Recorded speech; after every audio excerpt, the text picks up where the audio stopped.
Hi guys! So, yun tuturo ko kung paano ko ginawa itong brownies na to. Itong brownies na to is bagay ito sa mga naka-prep or mga naka-diet kasi napakababa ng carbs niya. So guys, let's go! Gawin natin. Ayan guys, naglagay na ako ng 80 grams ng Quaker Oats plus whey protein, 32 grams guys, and 10 grams of cocoa powder and 5 grams of baking powder. Yan, stevia guys, tatlo yan para may sweet din. Then coffee, optional lang naman. Then lagay ko ng 2 eggs and mix nyo lang. Ayan, tumapon pa, mamadali kasi. Then lagay nyo hot water guys, 6 ounce yan. Then mix nyo lang ulit yan.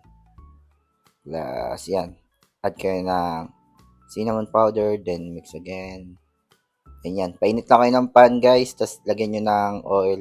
Tapos yan, yan cinnamon ulit. Then ayan, yung dark chocolate chips natin. Pan-toppings lang. Then, cook nyo lang ng hanggang 30 to 35 minutes sa pinakamahinang apoy. Then yan. Let's go. Meron na tayong brownies. Ito na siya guys.